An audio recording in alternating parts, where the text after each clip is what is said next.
je vous écoute. Allô, bonjour, monsieur le ministre. Oui, bonjour. Bonjour, je suis Gaston Montali, journaliste au quotidien Libération. D'accord, bonjour. Oui, allô, monsieur le ministre. Oui, je vous entends, je vous entends. Oui, Gaston Montali, journaliste au quotidien Libération. Alors, monsieur le ministre, j'ai bien suivi votre intervention en direct. Oui. Vous avez bien dit, effectivement, ce n'est pas une séance d'explication, mais surtout plutôt une séance d'éclairage. Tout à fait. Alors, monsieur le ministre, le choix porté sur l'entrepreneur Ryan Hachem a fait beaucoup de bruit. Aujourd'hui, vous avez donné les critères pour lesquels, par lesquels les entrepreneurs ont été choisis. D'accord. Mais aujourd'hui, il n'est pas trop connu du milieu du riz. Il empoche 18 milliards. Est-ce que nous pouvons savoir exactement, monsieur le ministre, combien de tonnes de riz va-t-il livrer pour cette opération de lutte contre le coronavirus? Combien de tonnes de riz? Combien de tonnes de riz va-t-il livrer? Alors, je pense que je n'ai pas le tonnage attribué à l'entreprise, je ne sais plus, c'était Avanti ou African Co. C'est entre 30 et 35 000 tonnes.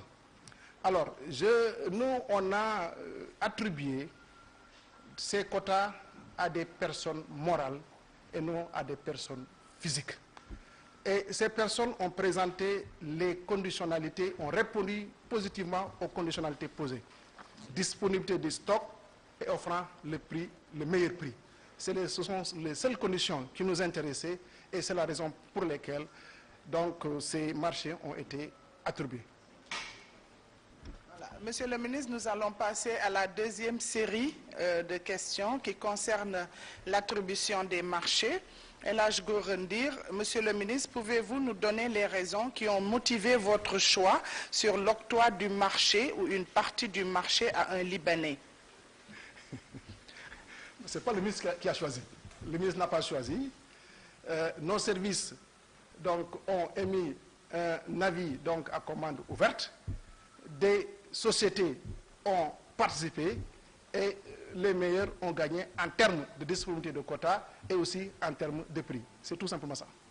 Voilà. Concernant toujours l'attribution des marchés, RFM, pourquoi le choix des commerçants sénégalais, pourquoi pas le choix de commerçants sénégalais connus dans la vente du riz? Et comment se fait-il que l'une des entreprises ne se trouve pas dans le fichier de l'APIX? Ça, je ne sais pas. Pourquoi l'entreprise ne se trouve pas dans le fichier de l'APIX? Ce n'est pas de ma compétence. Comme je l'ai dit, ces entreprises ont répondu à un avis bien défini. Ceux qui ont répondu et ont présenté les meilleures offres et la disponibilité du quota ont été choisis. C'est aussi simple que ça. Alors, la troisième question, c'est que vient faire Diopsi dans cette affaire? Est-il attributaire ou bénévole? L'appel d'offres est lancé avant ou après la proposition de mise à disposition gratuitement de camions par des transporteurs pour l'acheminement des denrées? Moi, je ne connais pas Diopsi. C'est l'entreprise IDE que je connais, qui a été soumissionnaire et qui a bénéficié effectivement d'un quota de transport en région. Et je rappelle que concernant le transport, nous, on contractualise par région et par quantité. Donc, si le fournisseur, effectivement, satisfait à ces conditions, nous continuerons à travailler avec lui. Alors, voilà, sur cette question,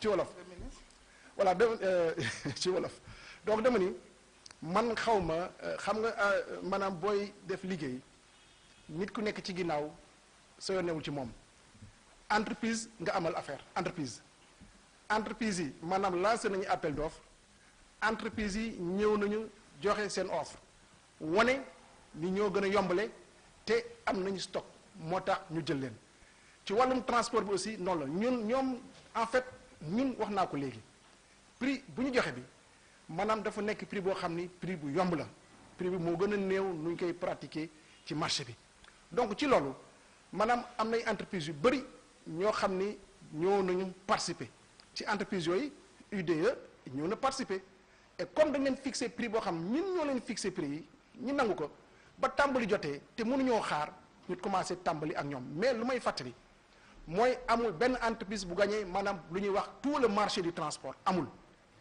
bu ñu jëlee entreprise dañuy wax par exemple dañuy jox région par exemple le premier samedi bu njëkk bi dañuy wax région de Ziguinchor région de Matam région de Kédougou région de Louga ak région de Diourbel jox ko benn entreprise mu dem yóbbu bu dellu soité ñu xoolaat beneen région bu ñu koy jox donc amul kenn koo xam ne nañu wax yow yaay gagné lii wëlale les transporteurs indi nañu ñoom rencontré nañu sama DAGE maanaam le 2 avril ñoom le 1er avril la ñu bind lettre adressé ko seen ministre de tutelle maître Oumar Youm c'est vrai defoon nañu maanaam lu ñuy wax benn communiqué le 28 avril mais ba ñu ñëwee waxtaan ak suñu DAGE sama DAGE bi le 2 avril ñoom dañoo xam daañu dellu siwaat waxtaan seen biir indi liste ay camions le 10 avril ñu yónnee benn liste boo xam ni à peu près une quarantaine de camions la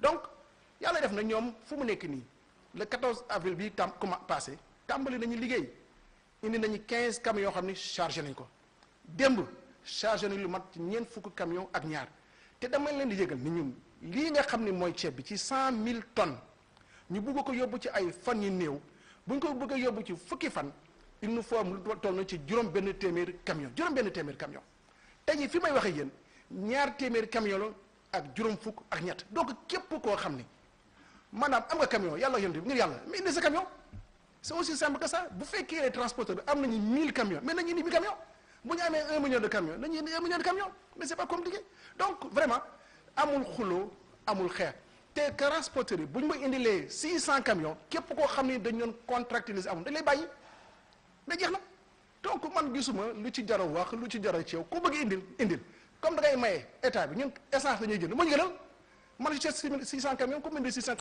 amul benn problème.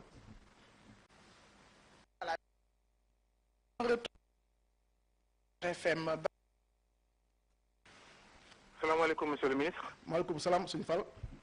waaw da nga waxoon ni da ngay leeral mais sa leeral yi dese naa leer ndax boo jëlee société bi di Avanti ak Afri nga xam ni Afri Enco nga xam ni benn nit moo ko moom mi nga xam ni daanaka ceeb bi lim leen ci jaay ñu ne jege na 18 milliards ci ni ngeen ko bindee nga ni itam gendarmerie ak armée dem nañ constaté stock yi ku stocké 18 milliards ci CFA ci mbirum ceeb fan la ko stocké est-ce que mën nañ xam bërëb ba ndax yow dem nga ca ba seetlu ni demal ci plateforme monsieur Fall da ngay demal ci plateforme fële fu ñu jëlee ceeb bi ceeb bu ku fay joxe Avanti moo joxe ceeb bi fu nekk nii fu nekk ceeb bu dugg Sénégal les 8000 tonnes et poussière fa la jóge donc ñun waxuñu waxu caaxaan waxu dëgg la ñuy wax donc loolu moo am boo bëggee lu leer da nga fay dem ngir yàlla yonte bi nga seet lu ñuy wax amul dara luñ ciy nëbb amul dara luñ ci làq. léegi ma daaneel rek. bisimilah boobu ci question bu ci bëggoon toftal ñu ni